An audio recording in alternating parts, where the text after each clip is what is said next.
Hi friends, welcome to TP studies and Uttam Reddy job news YouTube channel. So ఇవాళ వీడియోలో మనకి పోస్టల్కి సంబంధించినటువంటి జీడీఎస్ ఓకేనా, జీడీఎస్ అలాగే బీపీఎం అండ్ ఏబీపీఎం పోస్టులకి అయితే నోటిఫికేషన్ అయితే రావడం జరిగింది.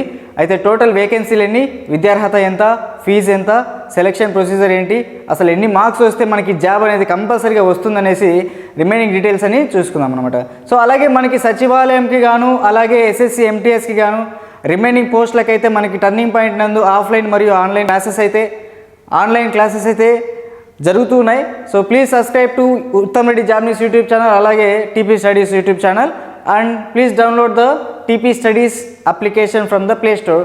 సో అలాగే మనకి ఆ యాప్ యొక్క లింక్ అనేది మనం డిస్క్రిప్షన్లో ఇస్తాం ఓకేనా. అలాగే నెక్స్ట్ రిమైనింగ్ డీటెయిల్స్లోకి వెళ్ళినట్లయితే కనుక చూడండి, ఇక్కడ government of India ministry of communication department of post మనకి సంబంధించినటువంటి గ్రామీణ డాక్ సేవక్స్ ఓకేనా, జీడీఎస్ గ్రామీణ డాక్ సేవక్కు అయితే మనకి ఇక్కడ నోటిఫికేషన్ ఇచ్చింది. అయితే పోస్టులు చూసుకున్నట్లయితే చాలా బాగున్నాయన్నమాట.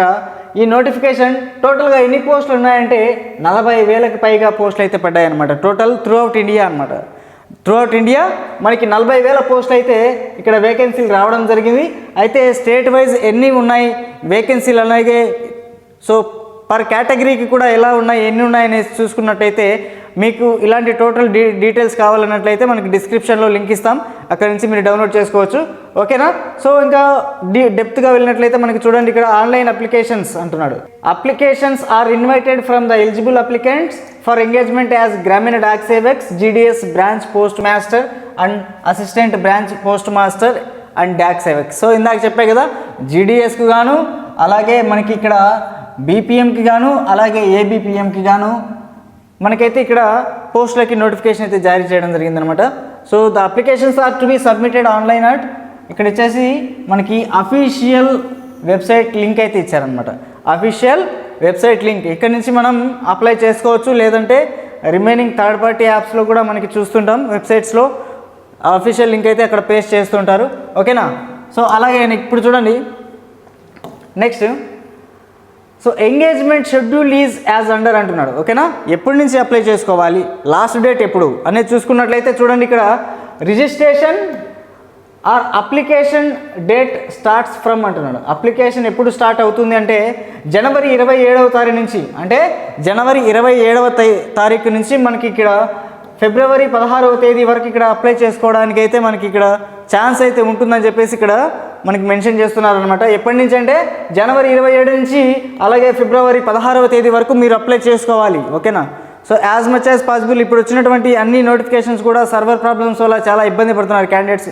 సో డేట్ ఎక్స్టెండ్ చేయడం అనేది జరగదు కాబట్టి సో అది అవుతుందా లేదా పక్కన పెట్టేయండి. ఫస్ట్ నోటిఫికేషన్ వచ్చిందా లేదా, వస్తూనే అప్లై చేసి పక్కన పెట్టేయాలి ఓకేనా. లాస్ట్ డేట్ వరకు వెయిట్ చేస్తూ ఉంటే వేకెన్సీలు పెరుగుతాయా? సో పెరిగినా కూడా అప్లై చేయాల్సింది కదా లాస్ట్కి, రైట్. సో ఏ జోన్ వాళ్ళు ఆ జోన్కి అప్లై చేసేయండి ఓకేనా. నెక్స్ట్ అలాగే చూసుకున్నట్లయితే ఎడిటింగ్ అలాగే కరెక్షన్ చేసుకోవడానికి ఆ విండో వచ్చేసి ఎప్పుడు అప్లై అంటే ఆ విండో ఎప్పుడు ఓపెన్ అవుతుందంటే ఫిబ్రవరి 17th నుంచి ఫిబ్రవరి 19th వరకు ఓకేనా. ఈ 3 days మాత్రమే మీకు ఈ వెబ్సైట్ లింక్ అనేది అవైలబుల్లో ఉంటుందన్నమాట. ఎందుకంటే ఎడిటింగ్ చేసుకోవడానికి ఎవరైతే తప్పుగా అప్లికేషన్ ఫిల్ చేస్తారో ప్రతి నొటేషన్ మనకి ఇంపార్టెంటే. ఎదర్ స్పేస్ కానివ్వచ్చు, స్పెల్లింగ్ మిస్టేక్స్ కానివ్వచ్చు, ప్రతిదీ ఇంపార్టెంట్ కాబట్టి కంపల్సరీగా ఎడిటింగ్ చేసుకోవడానికి అయితే మనకి ఇక్కడ 17th ఫిబ్రవరి నుంచి 19th ఫిబ్రవరి వరకు ఇక్కడ మనకైతే క్యాండిడేట్స్కి ఛాన్స్ అయితే ఇస్తున్నారనమాట ఓకే. నెక్స్ట్ చూసుకున్నట్లయితే మనం ఓకేనా, శాలరీ విషయానికి వచ్చినట్లయితే ఇక్కడ ఎంత ఉందంటే బ్రాంచ్ పోస్ట్ మాస్టర్కి ఓకేనా, ఈ బ్రాంచ్ పోస్ట్ మాస్టర్కి ఎంత ఉంటుంది అంటే ఇక్కడ 12,000 నుంచి స్టార్టింగ్ 12,000 నుంచి ఇక్కడ 29,380 మధ్యలో ఉంటుందని చెప్పేసి ఇక్కడ మనం చెప్తున్నాం. అలాగే ఏబీపీఎం అండ్ అలాగే డాక్ సేవక్ సో ఓకేనా, అసిస్టెంట్ బ్రాంచ్ పోస్ట్ మాస్టర్కి అలాగే డాక్ సేవక్కి జీడీఎస్కి కూడా మనకి శాలరీస్ చూసుకున్నట్లయితే స్టార్టింగ్ 10,000 నుంచి అలాగే 24,470 రూపీస్ వరకు ఇక్కడ శాలరీ అయితే మెన్షన్ చేశారు ఓకేనా. మనకి పోస్టులో మంచి బెనిఫిట్ ఏంటంటే సో ఈ యొక్క జాబ్ని అనేది వేరే వాళ్ళతో చేయించుకోవచ్చు, మీరు ఇంకొక వర్క్ కూడా చేసుకోవచ్చు. అంటే ఫర్దర్గా మీరు కాంపిటేటివ్ ఫీల్డ్లో ప్రిపేర్ అయ్యే వాళ్ళు ఈ శాలరీస్ మనకి ఎందుకు సరిపోతాయి సార్, నేను వేరేది ప్రిపేర్ అవుతున్నాను ఆల్రెడీ అన్నట్లయితే మీ పోస్ట్లో వేరే వాళ్ళ నుంచి మీరు చదువుకోవచ్చు అనమాట ఓకేనా, ప్రిపేర్ అవ్వచ్చు. నెక్స్ట్ చూడండి, ఇంకా డీటెయిల్గా వెళ్ళినట్లయితే మనం సో ఇక్కడ చూడండి మనకి ఇక్కడ www.indiapost.gov.in. సో ఇది అనేది అఫీషియల్ వెబ్సైట్, ఇది కూడా ఒక అఫీషియల్ వెబ్సైట్ అనమాట. ఇందులోకి వెళ్ళేసి మీరు అప్లై చేసుకోవచ్చు. ఓకేనా, ఏమైనా క్వైరీస్ ఉన్నా లేకపోతే నోటిఫికేషన్ డౌన్లోడ్ చేసుకోవాలనుకున్నా ఈ వెబ్సైట్ నందు మీకు ఇక్కడ ఉంటుందన్నమాట. అలాగే మన టీపీ స్టడీస్ అప్లికేషన్ని డౌన్లోడ్ చేసుకోగలరు. ఓకేనా, మన టీపీ స్టడీస్ అనే యాప్ అనేది ప్లేస్టోర్లో ఉండడం జరుగుతుంది. మీకు సచివాలయంకి కానివ్వచ్చు లేదా ఎంటీఎస్కి పోస్టులు కానివ్వచ్చు, రేపు పొద్దున వచ్చేటువంటి పోస్టుల్లో 1 lakh జాబ్స్ ఎగ్జామ్ బేస్డ్ ఉంటాయి కదా, సెలెక్షన్ ఉంది కదా, సో వాటికైనా కావచ్చు, టోటల్ ఏ దానికైనా ఎగ్జామ్స్ కావాలంటే మన turning point TP studies application Play Store నుంచి డౌన్లోడ్ చేసుకొని మీకు కావాల్సిన కోర్సుని పర్చేజ్ చేసుకోవచ్చు అనమాట. ఓకేనా, సో అలాగే ఇక్కడ చూడండి ఎక్కడెక్కడ ఏమేమి ఇస్తారంటే సచివాలయంకి ఇస్తారు, అలాగే మనకి ఇక్కడ ఎస్ఎస్సికి ఇస్తారు, నెక్స్ట్ ఆర్ఆర్బి, అలాగే పోస్టల్, వీటన్నిటికి కూడా మనకి కోచింగ్ అయితే ఇవ్వడం జరుగుతుందన్నమాట, కోచింగ్ ఇవ్వడం జరుగుతుందన్నమాట. సో అయితే మనం ఇక్కడ మాట్లాడుకోవాల్సినటువంటి ఏంటంటే పోస్ట్. ఓకేనా, ఫస్ట్ పోస్ట్ ఏంటి, ఇక్కడ మనకి 12,000 రూపీస్ శాలరీతో ఉన్నటువంటిది ఏంటంటే branch post master BPM. So ఇవన్నీ 10th క్లాస్ బేస్డ్ మాత్రమే. ఓకే, మార్క్స్ ఎక్కువ వచ్చిన వాళ్ళకి అబౌవ్ 530 కావచ్చు, 550 కావచ్చు. సో మీరు అప్లై చేసే జోన్ను బట్టి అనమాట. ఓకేనా, కంపల్సరీగా ఇన్ని వస్తేనే మనకి రావాలి అనేసి ఏం లేదు, రైట్. మీ ఏరియాలో మీతో పాటుగా అప్లై చేసిన వాళ్ళ మార్క్స్ని బేస్ చేసుకుని కూడా ఈ పోస్ట్ అనేది రావడం జరుగుతుంది అనమాట. సో ఓకేనా, first one is branch post master BPM. The job profile of branch post master includes అంటే day to day postal operations of branch post master in India post payment bank in the manner of prescribed by the department of time to time, department from time to time అనమాట. ఓకేనా, ఇక్కడ ఉన్నటువంటి postal operations ఏమన్నా అయితే ఉంటాయో from branch వచ్చేసి branch యొక్క operations ఉంటాయి కదా, పోస్టల్ ఆపరేషన్స్, అవన్నిటి కూడా డే టు డే అనేది మనకి ఇక్కడ ప్రిస్క్రైబ్ చేయబడి ఉంటుంది అనమాట. In the manner as prescribed by the department from time to time అనమాట. అలాగే ఏం చేయాలి, marketing and promotions of products and services being provided by department and operations various services in the customer service centres. So customer service centres కొన్ని ఉంటాయి అన్నమాట పోస్టల్వి, వాటి నందు మనం ఏం చేయాలంటే ఇక్కడ ప్రమోటింగ్ చేయాలి, అలాగే మార్కెటింగ్ చేయాలి. ఇప్పుడు ఉన్నాయి కదా పోస్టల్లో కొన్ని స్కీమ్స్ ఉంటాయి, లాంగ్ టర్మ్ స్కీమ్స్ ఉన్నాయి, అలాగే షార్ట్ టర్మ్ స్కీమ్స్ ఉంటాయి. సో అలాంటివన్నీ మనం ప్రమోటింగ్ చేసుకోవాలి. ఓకేనా, ఈ స్కీమ్స్ అన్ని సేమ్ యాజ్ పాలసీస్ లాగా అనమాట. ఓకేనా, సో నెక్స్ట్ సెకండ్ పోస్ట్ చూసుకున్నట్లయితే మనకి assistant branch post master ABPM. ఓకేనా, ఏబిపిఎంకి అలాగే జీడిఎస్కి రెండింటికి కూడా స్టార్టింగ్ శాలరీ వచ్చి 10,000 నుంచి మీకు స్టార్ట్ అవుతుంది. ఓకేనా, శాలరీ పక్కన పెట్టినట్లయితే సెంట్రల్ గవర్నమెంట్ జాబ్ కదా, సో ప్లీజ్ అందరూ అప్లై చేయండి, 10th క్లాస్ అభ్యర్థులంతా అప్లై చేయండి. ఓకేనా, the job profile of assistant branch post master includes అన్నాడు.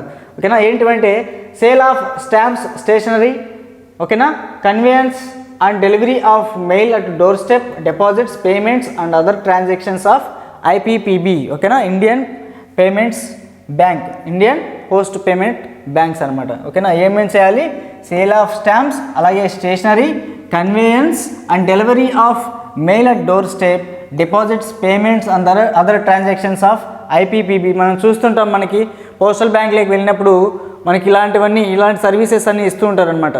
వారిని ఏమంటారంటే ఏబిపిఎంస్ అంటారు. ఈ ఏబిపిఎంస్కి కూడా మనకి 10,000 శాలరీ ఉంటుంది. Next, to assist BPM postal operations in a manner as prescribed by the department from the time to time. ఓకేనా, సేమ్ అన్నీ ఉన్నట్టువే టైం టు టైం అనేది మనం వర్క్ అనేది చేయాలని చెప్తుంటారు, ఎక్కడైనా అంతే. Next, marketing and promoting. So same, so compare to BPM, అలాగే ఇది కూడా ABPM is similar to BPM అనమాట. ఓకేనా, ABPM is similar to BPM.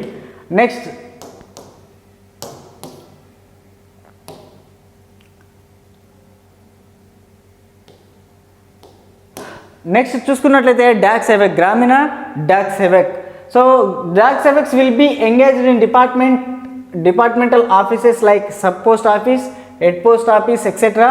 The job profile of Dak Sevak is includes అని చెప్పేసి ఇక్కడ కొన్ని పాయింట్స్ అయితే మనకి ఇక్కడ ఇవ్వడం జరిగింది అనమాట. అయితే sale of stamps stationery, conveyance and delivery of mail at door step, deposits, payments and other transactions of IPPB and any other duties assigned by postmaster and sub post master. ఓకేనా, GDS అంటే మనకు తెలుసు. Door steps, mails అంటే ఇక్కడ చూడండి ఏమన్నారు, ఇక్కడ delivery of mail at door steps. Mail at door step అంటే ఇంటికి వెళ్ళేసి మన పోస్ట్ ఉంటాయి కదా, మెయిల్ అంటే మెయిల్ మీన్స్ పోస్ట్, ఆ పోస్ట్ అనేది డెలివరీ చేయడం అనమాట. లైక్ అలాంటి డ్యూటీస్ అన్ని మనకి ఇక్కడ అసైన్ చేయబడతాయి. అలాగే ఈ పోస్ట్ మాస్టర్ అలాగే ఈ సబ్ పోస్ట్ మాస్టర్ ఏదైతే వర్క్ మీకు అసైన్ చేస్తారో ఆ వర్క్ కంపల్సరీగా చేసుకోవాల్సిందే. ఓకేనా. So dock sevaks may have to work in sorting offices of railway mail services. So ఓకేనా. So also may have to be work. ఓకేనా. Dak sevaks maybe have to work in sorting offices of railway mail services also. ఓకేనా. So multiple వర్క్స్కి అయితే వీరు మిమ్మల్ని అయితే use చేసుకోవడం జరుగుతుంది అనమాట. ఓకేనా. యూజ్ మీన్స్ సో కొత్త వర్క్స్ అయితే మీరు నేర్చుకోవడం జరుగుతుంది అనమాట. రైట్. నెక్స్ట్ అలాగే so age criteria, eligibility criteria for the all post అన్నాడు. ఓకేనా. ఏజ్ లిమిట్ చూసుకున్నట్లయితే మనకి మినిమం వచ్చేసి 18 years ఉండాలి, అలాగే మ్యాక్సిమం వచ్చేసి 40 years ఉండాలి. ఓకేనా. యాజ్ ఆన్ 19th February 2023కి మనకి ఇక్కడ ఈ ఏజ్ క్రైటీరియాకి సిమిలర్గా సెట్ అయిపోవాలి. అయితే మీరు అడగచ్చు, సార్ ఇక్కడ 40 years ఇచ్చారు కదా, 40 years వాళ్ళకి 10th class బేస్ మీద ఎలా తీసుకుంటారు?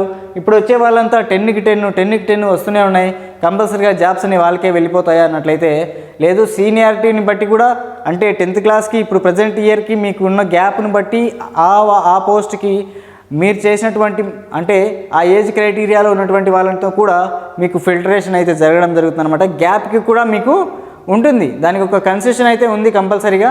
సో ప్రజెంట్ ఉన్న యూత్కి అంటే 10th class వాళ్ళకి కొంచెం గ్యాప్ ఉన్న వాళ్ళకి కంపల్సరీగా తేడా అయితే ఉంటుంది, డిఫరెన్స్ అయితే ఉంది కంపల్సరీగా. ఓకేనా. Age will be determined as on the last date of application submission as per the notification. ఓకేనా. కంపల్సరీగా చూడండి 18 నుంచి 40 years లోపల ఉండాలి. ఎప్పటి వరకు అంటే February 19th 2023కి కంపేర్ చేసుకున్నట్లయితే మీకు ఈ ఏజ్ మధ్యలో ఉండాలి అని చెప్పేసి చెప్తున్నాను అనమాట. అయితే నెక్స్ట్ రిలాక్సేషన్ అయితే మీకు తెలిసిందే. SC ST వాళ్ళకి 5 years రిలాక్సేషన్ అంటే 40+5, అలాగే OBC వాళ్ళకి 3 years 40+3, అలాగే నెక్స్ట్ EWS వాళ్ళకైతే నో రిలాక్సేషన్, అలాగే నెక్స్ట్ PWD ఓకేనా పర్సన్స్ విత్ డిసేబిలిటీస్ వాళ్ళకి 10 years ఉంది. సో రిమైనింగ్ కేటగిరీస్ వాళ్ళకంతా ఇక్కడ ఏజ్ రిలాక్సేషన్స్ అయితే ఇక్కడ as per the notification and ఇక్కడ ఇలాగ ఉన్నాయన్నమాట. ఓకేనా. Next process of certification and format of certifications. ఓకేనా. సో ఇవన్నీ అవసరం లేదు. మెయిన్ వచ్చేసి ఇక్కడ క్వాలిఫికేషన్ చూసుకున్నట్లయితే ప్రతి పోస్ట్కి మనం ఏం చెప్పాం, 10th class అనేది మీకు ఒక బేస్ క్వాలిఫికేషన్ అనమాట. Base qualification. Secondary school examination pass certificate of 10th standard having passed in mathematics English having been studied as compulsory or elective subjects. So కంపల్సరీగా మనకి ఇక్కడ ఏమేమి సబ్జెక్ట్స్ ఉండాలంటున్నారు ఇక్కడ అంటే మ్యాథమెటిక్స్ అలాగే ఇంగ్లీష్ రెండు కూడా ఇక్కడ కంపల్సరీగా పాస్ అయ్యి ఉండాలి అని చెప్తున్నారు. So 10th class base educational qualification అంటే కంపల్సరీగా పాస్ అయ్యే ఉంటారు. ఓకేనా. రైట్. సో అలాగే conducted by recognised board of school education by government of India, state governments, union territories of India shall be mandatory educational qualification for all approved categories of GDS. So ఈ GDSకి all కేటగిరీస్లో ఉన్నాయి కదా, BPM and ABPM and JDS, వీటన్నిటికైతే compulsory qualification is వచ్చేసి 10th class అనమాట. So 10th class మాత్రమే చదివి ఉండాలనేది ఏం లేదు, 10th చదివిన వాళ్ళందరూ అప్లై చేసుకోవచ్చు. మీన్స్ ఏంటంటే 10th తర్వాత ఇంటర్ చేసింటారు, ఇంటర్ తర్వాత డిగ్రీ చేశారు. సో ఓన్లీ 10th మాత్రమే చదివి మిగతా వాళ్ళు నెక్స్ట్ స్టడీస్ కంటిన్యూ చేయని వాళ్ళు మాత్రమే అప్లై చేయండి అనేసి ఏం లేదు, అందరూ అప్లై చేసుకోవచ్చు అనమాట. Right.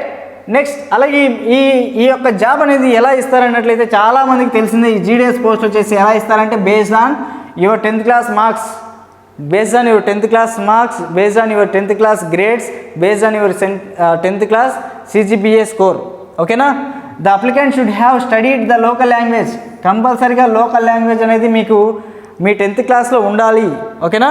Name of the local language కంపల్సరీగా at least up to secondary standard as compulsory or elective subjects అనమాట.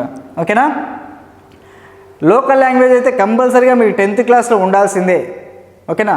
అదర్వైజ్ తర్వాత ఏం చేస్తారంటే మీకు ఏం చేస్తారు, మ్యాక్సిమం లేదా ఎలిజిబిలిటీ క్రైటీరియా కింద లాంగ్వేజ్ టెస్ట్ ఏమన్నా ఉంటే పెట్టచ్చు అనమాట.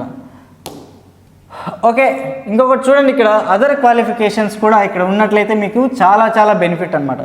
ఇక్కడ ఇచ్చినటువంటి ఏంటివి, నాలెడ్జ్ ఆఫ్ కంప్యూటర్స్ ఇప్పుడు చాలా ప్యాషన్ అయిపోయింది. ఓకేనా. కంప్యూటర్ వాడని వాళ్ళంటూ ఎవరు లేరు. సో మన ఇండియాలో కూడా ఇప్పుడు ఎడ్యుకేషన్ సిస్టమ్ మారింది. ఎవ్రీథింగ్ ఎవ్రీథింగ్ వచ్చేసి కంప్యూటర్ మీదనే వర్క్ రావడం జరుగుతుంది అనమాట. కంప్యూటర్ కావచ్చు, లేదంటే మొబైల్ ఫోన్స్ యూజ్ చేయడం కావచ్చు. చాలామందికి కంప్యూటర్ వాడే ఫండమెంటల్స్ అన్నీ ఈజీగా తెలుసుకుంటున్నారు. సో ఇప్పుడు అవేర్నెస్ కూడా చాలా వస్తుంది కాబట్టి కంప్యూటర్ వరకు తెలిసి ఉండాలి అంటున్నారు. అలాగే knowledge of cycling. So knowledge of cycling means so ఆ పోస్ట్ మాస్టర్ అయితే ఎవరైతే ఉంటారో డైరెక్ట్గా post delivery of mail at door step, ఓకేనా. సో ఎవరైతే ఇంటికి వెళ్ళి ఆ మెయిల్స్ అయితే పోస్టులు అయితే వాళ్ళు డెలివరీ చేస్తారో వాళ్ళకి సైక్లింగ్ వచ్చి ఉండాలి అని చెప్పేసి అంటున్నారు. సో ఇప్పుడు ఈ పోస్టులు అయితే ఎవరు ఇస్తున్నారు సైకిల్ మీద వచ్చి? అందరూ వెహికల్స్లోనే వచ్చేసి డెలివరీ చేయడం కూడా జరుగుతుంది అనమాట, ఓకేనా. సో సైకిల్లో వచ్చి డెలివరీ ఇచ్చే కాలాలు పోయాయి. ఇక్కడ చూడండి, past experience or service of any kind will not be considered for selection. Already ముందు చేసిన వాళ్ళు మళ్ళీ అప్లై చేసుకోవడానికి అయితే లేదని చెప్పేసి కంపల్సరీగా ఇక్కడ మెన్షన్ చేసి మరీ ఇస్తున్నారు. పాస్ట్ ఎక్స్పీరియన్స్, మీకు పాస్ట్లో ఒక ఎక్స్పీరియన్స్ కానీ మీ సర్వీస్ కానీ చేసినట్లయితే will not be consider for selection. ఈ సెలెక్షన్కి మిమ్మల్ని కన్సిడర్ చేయరు అని చెప్పేసి డైరెక్ట్గా చెప్పేశారనమాట, okay. Next reservation as per government rules చూసుకున్నట్లయితే చూడండి, ఇక్కడ ఏమి ఇచ్చారు ఇక్కడ? As per government rules engagement of GDS will be subjected to the instructions issued by the department regarding reservation of SC, ST, OBC, EWS and PWD categories. The applicants may go through the following instruction available on the official website of the department. Some departments అయితే ఇక్కడ ఇచ్చారనమాట. GDS dated on 19, 19 and 22. ఇదనేది మనకి only PWD candidates, persons with disabilities. So వాళ్ళకి ఏంటంటే బీపీఎంకి అలాగే ఏబిపిఎంకి డాక్సెవెక్స్కి ఇక్కడ low విజనా లేకపోతే deaf, hard of hearing, next 1 arm ఇలాంటివన్నీ వాళ్ళు చూసుకోండి. నెక్స్ట్ అలాగే హౌ టు అప్లై, ఎలా అప్లై చేసుకోవాలన్నట్లయితే మీకు ఇందాకే చెప్పాను, అఫీషియల్ వెబ్సైట్స్ అనేవి ఇక్కడ వీళ్ళు మెన్షన్ చేయడం జరిగిందనమాట, ఓకేనా. సో మెన్షన్ చేశారు ఇక్కడ www.indiapostgdsonline.in ఈ వెబ్సైట్లోకి వెళ్ళేసి మీరు అప్లై చేసుకోవచ్చు అనమాట. ఇవాళ నుంచే మీరు అప్లై చేసుకోవచ్చు. Applications received from any other mode shall not be entertained, ఓకేనా. అంటే ఏమంటే applications received from any other mode. So ఇప్పుడు కంపల్సరీగా ఆన్లైన్ మోడ్లోనే మీరు అప్లై చేసుకోవాలి. మీరు పోయి కంపల్సరీగా హెడ్ ఆఫీస్కి వెళ్ళి మేము ఆఫ్లైన్లో అప్లై చేసుకుంటామంటే అది కాని పని అనమాట. So online is very very easy to apply any job, right. So brief instructions for registration, payment, fee, documents to be uploaded with application, selection of post etc. are given in the annexure 5. So remaining how to apply అనే ప్రాసెస్ని ఏం చేశారంటే ఇక్కడ annexure 5లో అయితే ఇక్కడ mention చేయడం జరుగుతుంది అని చెప్పేసి అంటున్నారు. అలాగే సెలెక్షన్ క్రైటీరియా చూసుకున్నట్లయితే the applicants will be shortlisted for engagement on the basis of a system generated merit list. So selection process కూడా వీళ్ళు ఏంటంటే ఆఫ్లైన్లో చేయట్లేదు అనమాట. ఆ సిస్టమ్ అనేది ఆటోమేటిక్గా జనరేట్ చేస్తుంది, ఓకేనా. ఆటోమేటిక్గా జనరేట్ చేయడం జరుగుతుంది. సపోజ్ కొన్ని మార్క్స్ ఉంటాయి, కొన్ని గ్రేడ్ పాయింట్స్ ఉంటాయి, కొన్ని ఏముంటాయి CGPA ఉంటాయి, ఓకేనా. గ్రేడ్స్ ABCD గ్రేడ్స్ ఉంటాయి, పాయింట్స్ ఉంటాయి, అలాగే మార్క్స్. వీటన్నిటిని కూడా ఈ సిస్టమ్ ఏంటంటే అక్కడ ఒక ఫార్ములా యూజ్ చేసి షార్ట్ లిస్ట్ చేయడం జరుగుతుంది. ఆ ఫైనల్గా షార్ట్ లిస్ట్ అయిన వాళ్ళకే జాబ్ రావడం జరుగుతుంది అనమాట. So it is to be clearly, మనకేంటంటే ఇక్కడ ఏ మాత్రం మోసం కానీ ఏది ఉండదు, క్లియర్గా ట్రాన్స్పరెంట్గా జరుగుతుందన్నమాట సెలెక్షన్. ఎందుకంటే సిస్టమ్ జనరేట్ చేస్తుంది, మీ రిజల్ట్ని సిస్టమ్ జనరేట్ చేస్తుంది కాబట్టి సో నో వరీ టు కంపల్సరీగా అరే మాకన్నా తక్కువ వచ్చిన వాళ్ళకి జాబ్ వచ్చింది అనే పాయింట్ అయితే ఉండదు అనమాట. నెక్స్ట్ చూడండి, the merit list will be prepared on the basis of marks obtained, conversions of grades points of marks as explained in subparas 3 to 9 below in secondary school examination of 10th standard of approved by government of India అనమాట. So కంపల్సరీగా మీకు ఏంటంటే కంపల్సరీగా ఇక్కడ మార్క్స్ని బట్టే మీకు ఇక్కడ ఇవ్వడం జరుగుతుంది, రైట్. నెక్స్ట్ అలాగే చూసుకున్నట్లయితే గ్రేడ్ పాయింట్స్. సో చాలామందికి చాలా కన్ఫ్యూజన్ ఉంటుంది, ఓకేనా. సో సార్ మాకు వచ్చే CGPA 7.5 వచ్చిందంటే 75%, లేదంటే గ్రేడ్ A వస్తే ఏంటి, గ్రేడ్ B వస్తే ఎంత పర్సంటేజ్ మనకు తెలియదు, ఎలా చేసుకోవాలి, ఏం చేసుకోవాలి అంటే ఎగ్జాంపుల్గా చూడండి, ఇక్కడ మీకు ఇది లైవ్ ఎగ్జాంపుల్ అనమాట. ఎవరికైనా సరే మీకు 8 పాయింట్స్ రానివ్వండి, 9 పాయింట్స్ రానివ్వండి, 9.5 రానివ్వండి, ఎన్ని పాయింట్స్ వచ్చినా కూడా మీకు పర్సంటేజ్లోకి కన్వర్ట్ చేయాలంటే CGPA కానీ GPA పాయింట్స్ని ఇంటూ 9.5తో క్యాలిక్యులేషన్ చేసినట్లయితే మల్టిప్లికేషన్ ఫ్యాక్టర్, ఇక్కడ మీకు మల్టిప్లికేషన్ ఫ్యాక్టర్ ఇంటూ 9.5తో మీరు మల్టిప్లై చేసినట్లయితే మీకు ఒరిజినల్ పర్సంటేజ్ అయితే మీకు రావడం జరుగుతుంది అనమాట, ఓకేనా. ఇక్కడ చూడండి 10 పాయింట్స్ వస్తే కంపల్సరీగా ఇంటూ 9.5 చేస్తే మీకు 95% అయితే రావడం జరుగుతుంది. 9 ఇంటూ 9.5 సో మీ ఫైనల్ పర్సంటేజ్ అయితే రావడం జరుగుతుంది. సో ఎన్ని పాయింట్స్ అయినా సరే మీరు ఇంటూ 9.5 అయితే మల్టిప్లై చేసినట్లయితే కంపల్సరీగా మీ పర్సంటేజ్ వచ్చేసి మీరే చేసుకోవచ్చు. చాలామంది అప్లికేషన్ ప్రాసెస్ అప్లై చేసేటప్పుడు కూడా చాలా మిస్టేక్ చేస్తుంటారు. 10 పాయింట్స్ వస్తే మీకు 100% వస్తుందా? రాదు కదా. 9 పాయింట్స్ వస్తే 90%, 8.5 వస్తే 85%. సో మీరు అప్లై చేసేటప్పుడు కూడా ఇలాంటి చిన్న చిన్న మిస్టేకులు చేసుకుంటూ మీ యొక్క సెలక్షన్ ప్రాసెస్లో డాక్యుమెంట్ వెరిఫికేషన్లో కంపల్సరీగా రిజెక్ట్ అయ్యే ఛాన్సెస్ అయితే చాలా ఉంటాయి. ఓకేనా. సో అంతవరకు పోలేదు కాబట్టి మీకు తెలియదు అంతే. ఒకవేళ అక్కడికి పోయి రిజెక్ట్ అయితే ఎంత బాధ ఉంటుందో తెలుసా? ఆ పెయిన్ మీకే తెలుసు. ఓకేనా. నెక్స్ట్ చూడండి, నెక్స్ట్ ఇలా చూసుకున్నట్లయితే ఇంకొకటి main point of filling of application. So ఇక్కడ చూడండి, applications submitted without complete data will be rejected. ఓకేనా. మీరు ఏదైతే అప్లికేషన్ సబ్మిట్ చేస్తారో, అప్లికేషన్ మీరు అప్లై చేసుకుంటూ ఉంటారో వాళ్ళకి కంప్లీట్ డేటా అక్కడ ఇవ్వకపోతే కంపల్సరీగా ఏమంటున్నారు? రిజెక్ట్ చేస్తాము అంటున్నారు. కంప్లీట్ డేటా ఇవ్వకపోతే మీ అప్లికేషన్ రిజెక్టెడ్, కంపల్సరీ రిజెక్టెడ్. మీకు 10కి 10 రానివ్వండి, అప్లై చేసే ప్రాసెస్ రాకపోతే కంపల్సరీగా మీ జాబ్ వదులుకోవాల్సిందే. ఓకేనా. సో కంపల్సరీగా అప్లై చేసే విధానం కూడా చాలా important. So pin to pin మనం అప్లికేషన్ ఎలా ఫిల్ చేయాలో కూడా మనం చూపిస్తాం. దాన్ని బట్టి మీరు ఫాలో అయిపోండి. ఓకేనా. చూడండి, కమ్యూనికేషన్ ఆఫ్ సెలెక్షన్ అనమాట. ఇక్కడ చూడండి, the list of applicants shortlisted for engagement will be released by the department on its website and GDS online portal. So ఎప్పుడు ఎలా రిలీజ్ చేస్తుందంటే అప్లికేషన్ డేట్ ఎండ్ అవ్వగానే మనకి రిజల్ట్స్ ఎలా వస్తాయంటే, సో డిపార్ట్మెంట్ వెబ్సైట్లో GDS ఆన్లైన్ పోర్టల్లో మనకి ఇక్కడ షార్ట్ లిస్ట్ అయిన అప్లికెంట్స్ యొక్క PDF రూపంలో అయితే ఇక్కడ రిలీజ్ చేయడం జరుగుతుంది అనమాట. Applicants are advised to visit the website or portal on regular basis for latest updates. So కంపల్సరీగా అప్డేట్స్ కోసం మీకు కావాలంటే అఫీషియల్ వెబ్సైట్లో మాత్రమే చూడండి. ఎక్కడ గూగుల్ యాడ్స్లో చూడొద్దు, ఎక్కడైనా వెబ్సైట్స్లో చూడొద్దు, రిజల్ట్స్ స్కేమ్ అని చెప్పేసి యూట్యూబ్లో కూడా చూడొద్దు. ఓన్లీ వాళ్ళు వ్యూస్ కోసమే మీరు అలా చేస్తారు. కంపల్సరీగా ఏదైనా వచ్చింది అన్నట్లయితే ఇక్కడ సో రిజల్ట్స్ రాగానే ఒకటే గుర్తుపెట్టుకోండి, ఒకవేళ రిజల్ట్ వచ్చిందంటే ఒకటే న్యూస్ 10 యూట్యూబ్ ఛానల్లో వస్తుంది. ఒక యూట్యూబ్ ఛానల్లో ఒకటే న్యూస్ వచ్చిందంటే కంపల్సరీగా అప్పుడు మీకే అర్థం అవ్వాలి ఏది ఫేక్ న్యూస్, ఏది రియల్ న్యూస్ అని చెప్పేసి. ఓకే.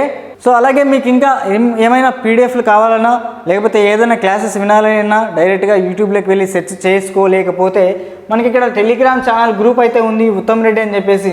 మనకి TP స్టడీస్కి సంబంధించినటువంటి టెలిగ్రామ్ ఛానల్ ఉంది. మీరు సెర్చ్ బటన్లోకి వెళ్ళి TP స్టడీస్ అని టైప్ చేయండి, మన టెలిగ్రామ్ ఛానల్ వస్తుంది, అందులో జాయిన్ అయిపోండి. డైరెక్ట్గా మనం తీసిన వీడియోలన్నీ కూడా అక్కడికైతే షేర్ చేయడం జరుగుతుంది అనమాట. వీడియోసే కాదు, PDFs కానీ ఏదైనా మెటీరియల్స్ కానీ అక్కడికి షేర్ అవ్వడం జరుగుతుంది. So please join the Telegram group of TP studies. Okay. మనకి ఈ టర్నింగ్ పాయింట్ ఆన్లైన్ ఆఫ్లైన్ కోచింగ్లో కావాలనుకున్న వాళ్ళు కంపల్సరీగా ఈ నెంబర్కి అయితే 8688080802 నెంబర్కి అయితే కాల్ చేసి మీకు యొక్క డౌట్స్ అన్ని అడగచ్చు అనమాట. ఓకేనా. ఏ కోర్సు ఎలా జాయిన్ అవ్వాలి, ఎంత డ్యూరేషన్ ఉంటుంది, టోటల్ డీటెయిల్స్ అని మీరు ఇక్కడ ఇచ్చినటువంటి కమ్యూనికేషన్ నెంబర్కి అయితే కాల్ చేసి కనుక్కోవచ్చు అనమాట. So turning point coaching centre మన కడపలో ఉందన్నమాట. ఆఫ్లైన్ ఉండే వాళ్ళు కడపకు వచ్చేయండి. ఏ కోర్సెస్ అయితే ఇక్కడ ఇస్తున్నారంటే సచివాలయం, పోస్టల్ ఇస్తున్నారు, అలాగే SSC ఇస్తున్నారు, బ్యాంక్స్ కూడా బ్యాచ్ స్టార్ట్ అవుతుంది. ఓకేనా. అలాగే ఈ పోస్టల్కి టోటల్గా వేకెన్సీలు మన సౌత్ మీన్స్ మన తెలుగు రాష్ట్రాలలో ఎన్ని వేకెన్సీలు ఉన్నాయని చూసుకున్నట్లయితే చూడండి, ఏపీలో ఉన్న వేకెన్సీస్, ఏపీలో ఎన్ని వేకెన్సీస్ ఉన్నాయి? 2480. ఓకేనా. 2480 వేకెన్సీలు అయితే ఉన్నాయన్నమాట. సో అయితే కంపేర్ టు అదర్ స్టేట్స్ వచ్చేసి మన ఆంధ్రప్రదేశ్లో అయితే ఎక్కువ వేకెన్సీలు ఉండడం జరిగిందనమాట. సో తెలంగాణలో చూసుకున్నట్లయితే వేకెన్సీలు ఎన్ని ఉన్నాయి? ఇక్కడ 1266 వేకెన్సీలు అయితే ఇక్కడ ఉండడం జరిగింది. ఓకేనా. 1266 వేకెన్సీస్. సో టోటల్గా ఇండియా వైజ్ ఎన్ని వేకెన్సీస్ ఉన్నాయంటే ఎగ్జాక్ట్గా 40,889 వేకెన్సీలు అయితే ఇక్కడ రావడం జరిగింది. 40,889 పోస్టులు అయితే ఈ నోటిఫికేషన్ వచ్చింది. అలాగే ఇక్కడ చూసుకున్నట్లయితే ఏపీలో చదివినటువంటి 10th క్లాస్ అభ్యర్థులకి మంచి విషయం ఏంటంటే కంపేర్ టు అదర్ స్టేట్స్ వచ్చేసి మన ఏపీలో, ఆంధ్రప్రదేశ్లో పోస్ట్ అయితే ఎక్కువగా ఉన్నాయి. So please go through the notification. I will pin the notification in the comment session are description. Please download the notification and అక్కడి నుంచి మీరు డౌన్లోడ్ చేసుకొని మీకు ఏ స్టేట్కి ఎన్ని ఉన్నాయి, అలాగే ఏ స్టేట్లో ఏ డిస్ట్రిక్ట్ ఎలా ఉన్నాయనేసి మీరు డీటెయిల్గా చూసుకుంటారని చెప్పేసి అనుకున్నాను.